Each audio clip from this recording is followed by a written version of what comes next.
Ladies and gentlemen, welcome to a new episode of your favorite program, Education Exchange, on Public Access TV and the local city of Iowa City cable channel. Tonight, it's my pleasure and my privilege to introduce the principal of Longfellow Elementary School. Yes, thank you. Thank you for having I'm me. really happy to see every now and then we get new leader who is a female, which gives us hope for the future, that we are going to have a better care of our kids and better education, not because males are not good, because males are perfect. Yes. But you know, the motherhood as a main figure in a school gives it a different feeling completely. Yeah. Mm-hmm. And we're really happy that this administration of our community schools is focusing on hiring more females than the previous administration. And this has been a policy that we appreciate and we celebrate. And Kelli Webb, that's your name. Yes. And you are a veteran of this district. You are not a stranger, right? Correct. We know before that you were an instructional instructor in Wickham Elementary. And then you moved from there to the leadership at Longfellow. So tell me the story, the journey, how it all started. And now you are in this new, wonderful, renovated school. Yes, agreed. Well, first of all, thanks for having me on. I'm excited to be here and start off by telling my story. My educational career actually started as a kindergarten teacher at Waco, Iowa, which is a small community down south. And I was a kindergarten teacher there for about 5 years. And during that time, we actually lived up here in the Iowa City area. So I was looking to get something closer. And I took a job at North Bend Elementary, which is part of the Clear Creek Amana School District. And so I was a first grade teacher there for a while. An opportunity arose then in the Iowa City School District as an instructional coach, and because of Iowa City's opportunities, that intrigued me. That leadership opportunity was something that you may not get in a smaller district, and so because of that, then I made the leap over to the Iowa City School District at Kate Wickham, and I was there for about 6 years there, and then this is my first year as the principal at Longfellow Elementary. So it's been a great transition, and I've gathered knowledge on the way there and continue to gather knowledge and experiences. So. Well, your school had a similar journey. You know, they were located in the old, beautiful 1917 building. Yes. That was a historic building. And then you moved to the new Hoover, and kids were like bused there, Yes. and some of them went to other places. Correct. And how did you reunite? And give me the scenario of what happened from the moment you left your beautiful old building and to go in the beautiful exile. Right, exactly. Let's call it, and Yeah. then back to how did it happen? Because you witnessed Yes. everything. You came at the end of the whole thing, but Yeah. you moved the school. Yeah, so I was in the transition back from the East Hoover to the new building, and honestly, that was that actual transition from Hoover back to the new old Longfellow, right, was just a natural transition for everybody. And it honestly, yes, there were lots of growing pains and moving parts, but But when we transitioned back and we had that open house kind of at that back to school night, where the kids bring their supplies and meet their teacher, nobody had seen the building, and it was just like welcome home. That's how everyone felt, was that they were home, and in awe of the architect, and just the merging of new but keeping the old, and it's just a very classy building. It's just wonderful. And that transition was also timely because it was our 100-year anniversary was this fall, and so we capitalized on that by having a 100-year celebration and opened the time capsule, had the ribbon cutting there, we gave tours, and then the 6th grade worked hard, and all the students helped work on a 100-year book, which has stories and pictures of fellow Longhorns in it. So teachers and students from all different years, and their stories in it, and so it's a really good collectible to have, and they worked hard on it. So it was just a nice celebration for everybody. We had many alumni come back and see the building. And did you invite Pizarnik to come? Of course. Mr. Pizarnik did help with the ribbon cutting and the speeches, and because I know that yes. his heart absolutely was there. Yes, definitely. absolutely. Yeah. And honestly, it was not that I think, I felt like that was also a nice transition, right? But his leaving and my coming it was just all nice and timely. Handling the right? torch. Yes, handing the torch, Yeah, absolutely. very nice. So it all just really kind of came full circle there.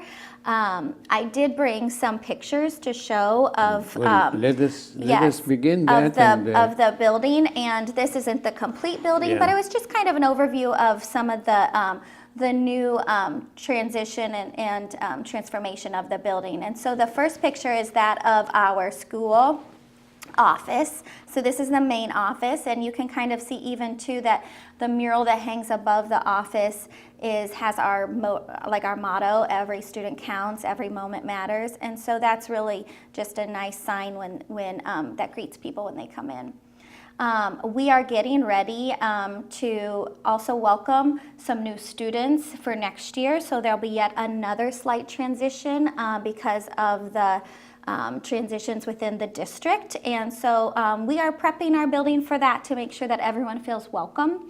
And so that's kind of this picture here. How many did you expect? Yes, so we will lose about 60 to 70 students to other buildings, and then we will grow over 100 students. So we will be bigger than we are currently. About 30. Yes. We will actually grow anywhere from 4 to 6 sections of classes for next year. So that's exciting. That's exciting times, and an opportunity too. So we are trying to kind of get our building. So we are prepped and ready. And to go along with that, we have an open house on Thursday to welcome those new families too, when they can come in and come and see the building and meet those teachers. The next picture you see is of our computer lab. It's not a traditional computer lab. It's actually more of learning centers. So this gives opportunity for the media specialist to run little groups or run the whole classroom. So they can do their own learning at their tables, and it might be a student-led learning, individualized, or they can all learn together. And this again, doesn't have traditional computers, it has Chromebooks. So it's more like a college. Right, almost. I mean, we're trying center. to be trying to be innovative and just flexible in our learning areas. Yep, absolutely. And the next picture is kind of blurred a little bit, but you can kind of see in the background there, it's a picture of a classroom that has flexible seating in it as well. So different stools and different types of seating, and not always the traditional desks. So the next picture is of the art room. Today we did not have art, so the stools are up on the table, but you can see that it's a big, spacious room. and has beautiful windows. And so it inspires a lot of creativity there. Lots of light. Lots of beautiful light. And you can see even in that picture of our, the building replicates the addition replicates the older building with the beautiful windows and light. Do you have a part-time art teacher or? Yep. We actually do. We have an art teacher Tuesday through Thursday. Yep. Okay. And so on Mondays and Fridays, they're either visiting another building or they don't work. Exactly. And that might change for next year when we have more sections. So, and then just Longfellow is known for some of our beautiful artwork, and this is, we just finished having an art show. So this is just a sample. They'll study an artist, and then they work on their art, and then produce that, kind of replicate that. Kind of follow the style of the scene. Yes, okay. Correct, yes. The next picture is our library. Again, this is the media specialist kind of oversees this as well. It is a little bit smaller than I think that they've been typically used to, because we have so many wonderful books. But it's still very beautiful, and you can kind of see that the countertops replicate that in the office, and it just, you know, the builders just thought of kind of all those fine details just to make sure that it fits in that time period, and that yes, we are, you know, updating it, but we're not updating it to modernize to where it doesn't really fit with the building anymore. Right. Our stage was uncovered in the renovation as well, and so this is a picture of our stage, and we have enjoyed many different performances on our stage just being back this year. Yeah, our talent show was amazing. Using the stage, the kids were just loved being on there, and so our assemblies during the year, it just makes it that much better. So we are actually planning an end of the year performance on there too. Well, our director, even Mr. Sujit yes. Singh, he is a filmmaker, so for sure. Get him some yeah. Have some to partner up. Yeah. That's great. That's good knowledge. And then that's kind of where we kind of end. I just kind of gave you just a little snippet of some new additions and renovations that we had going on. Great. Mm-hmm. Let me move on to another topic. You have already mentioned the activities of the kids during the celebration of the 100-year anniversary. Yes. And I have known before from Mr. Psarek that you had a lot of clubs. Yes. So tell me, because I have some in my background, I have. I can remember some of them. I want to know if you had added some new ones, or so give me an idea about that. Thank you. Yes, we actually are fortunate to have many opportunities for students. We have something called the ORF Club, which is ran and overseen by our music teacher, Dr. Brown, and that is where students learn and use drums to create different rhythms in music, and that is a great opportunity for Longfellow. Our arts have always been a great focus for us.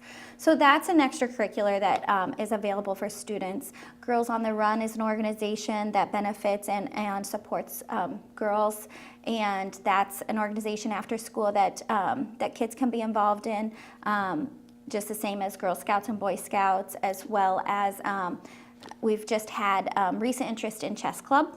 So those are just a few of the ones that we currently highlight, and we do have a before and after school program as well that has many opportunities. So. And some of the kids are now participating in the student council, right? Yes. So how did this process in the new building? Yes, that's good. The student council, we reformatted it this year just to be a little bit non-traditional. So typically a student council, students vote on other students to be their representative, right, of the building and their voice. But sometimes that gets to be a popularity contest. And so we really wanted to highlight leadership across the building, not just even our older students, but even our younger students, and build that capacity with them, and encourage them to be leaders. And so we call our student council our Seymour Stars, because Seymour is our mascot, the Longhorn. And so Seymour Stars is available currently. This year we just started it 3rd grade through 6th grade, but next year I plan to expand that. And students could sign up for interest or strengths that they felt that they would like to be involved in or support. Great. Or lead. Community service was one. Just helping around the school or assemblies is another one. There's just lots of different options that these students could sign up to be involved in and lead within their own strengths. So trying to share that and build capacity and not just have it as select students. A good part of our conversation today would be about your vision for the future. But Sure. before we move to that, I would like to have some idea about the Parent-Teacher Association activities that are going on now in your school. Absolutely. Thank you. Yes, our Parent-Teacher Association is our PTA, and it is our parent and teacher kind of connection and how they support the bigger school community. And we really value and kind of rely on that partnership and involvement to help bridge that school-home gap. And they have planned a lot of different community events and things for students, anywhere from activities once per month that like pajama night or bingo, or coming up is our carnival on April 13th. And so that we want to welcome all community members to that, because it's just a fun time to celebrate and be in our school. So but that also takes volunteers too, right? So we really do rely on those parent volunteers or teacher volunteers to help make that organization work. So that is something coming up, as well as our international night. And this is something new for Longfellow. It's something that that I thought would be beneficial to acknowledge the diversity within our community.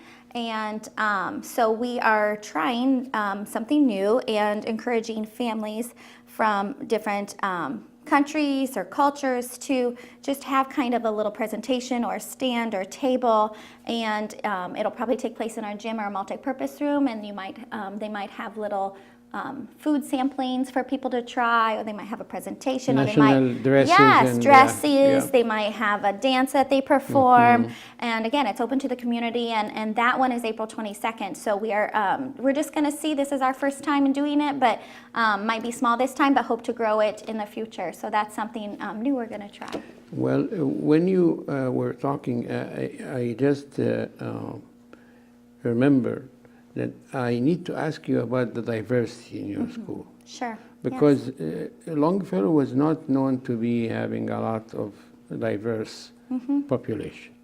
Right. How is it now? I mean, I know that the administration is doing its best to equalize and balance. And sometimes this is not an easy thing at all.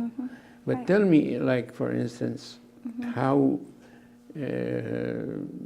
what's the rate of the minority kids, or let us see, the not well off population and all that? So you're right in that. I think our diversity has grown over the last few years and will continue to grow and change, especially with the transferring of students. Yeah, we definitely, our population will shift a little bit next year, and we will again grow by 100 or more students, but our equity will also change and shift, and we will go a little bit higher in our free and reduced population, and that proportion, as well as our English language group will grow as well to about 16%, and from this year, which is more about 9%. So those numbers do grow and shift, and I think that is also some of the purpose of some of the transferring, like you mentioned, and we look forward to that that change and shift and helping bring that diversity to Longfellow. And does the diversity include or expands to involve the staff as well? Yes, so that's always been a big focus for the district, but then also then for our building as well. And You're the one who hired. Right, that opportunity will possibly come when we gain more sections of. We just don't know who those teachers are at this time. Right. Yep. Absolutely. Well, I think you crossed the most difficult phase, which is the transition. Right. I mean, I can't Transition back. envy you, but definitely the administration had a lot of confidence in you to put this responsibility upon your shoulders and say, okay, go ahead. I mean, this is a tremendous I leaned task. on a lot of people. Yeah. I leaned on a lot of people during that transition. Lots of questions and phone calls. Right. Yes. So. And so, but you made this with a smile, right? Yeah, absolutely, absolutely, right. Even during the difficult times. Yes. Well, there's always great, right? Like it's always a learning experience, and I definitely feel that it's a unique experience to start a school.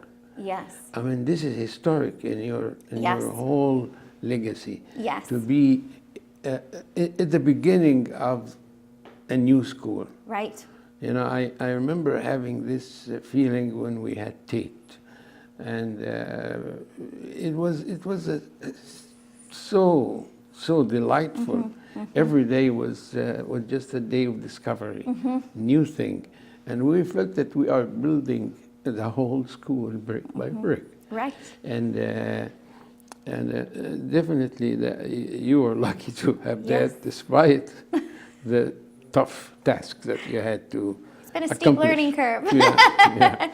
but definitely monumental. And I think something that you bring to my reflection, like that is definitely something. I think when you're in it, you just don't realize, but when you have time to step back and think, wow, you know, what a great opportunity. I have, unfortunately, we have to wrap it up in a couple of minutes. So I would like you to look at the camera there, talk to our parents, to the people who are going to see this particular episode, and tell them what do you have in your vision for like next year, well, actually this year, because it will be 2019, right? What do you have for Longfellow? Yeah. My vision is about, I want students to want to come to school every day and have fun and learn and know that they are in a safe, caring environment with high expectations, and that the staff is there to support them, and that, you know, we're all in this together, and we do have high expectations, and when it comes down to the end of the day, it is every student counts, every moment matters, and so we really just have to capitalize on all of those things. And I think your policy, I can tell from my communication, well, we have Mike Peterson and I and John, we have been doing this for years, and that's why we got all this gray hair. trying to arrange each episode and talk to the principal and get the program done. I hope our young director, Mr. Sujet, will not have a gray hair as we do now. But I'm saying this because it was easy to talk to you. Yeah. I mean, thank you. Frequently we call and we talk to the secretary, and the secretary said, well, she's meeting with a parent now. Call after 1 hour and call after 1 hour. Oh, she's greeting the kids outside. So give her your message. And we wait for 2 days to get back to us. Or maybe never. Right. So I think you have a very good open door policy, right? Absolutely, yes. And communication and transparency is very important to me. And that is actually something, again, that I've really strived to work hard on this year, is just to make sure that everyone knows that we're in this together, we're a partnership, and my door is always open. So absolutely. Well, you are welcome to come again to our show. Thank you. Thank you. And we cannot express our happiness that Yeah. you are one of the new leaders in this position. Oh, thank you. And in the meantime, I would like to seize the opportunity to thank the administration for hiring you, number one. And number two, to thank the people here who are helping us at Public Access TV, especially Sujat Singh and Gerardo Sandoval, as well as the old rhinos, including myself, and Michael Peterson, and John Karoff, who unfortunately has a surgery today. Oh, okay. So we wish him well too. And my co-host, Dr. Viraj Thacker, who has to be in Wisconsin this whole month to help his mother-in-law during some health problems. So despite all that, we continue, and we have all the enthusiasm to continue this program and to move Yes. to a greater audience with Kevin Crawley and Ty Coleman at the City of Iowa City channel, which is now showing our show and its regular programs. Thank you very much. Thank you and so have much. a wonderful, wonderful new school year. Oh, thank you very much. Thank you.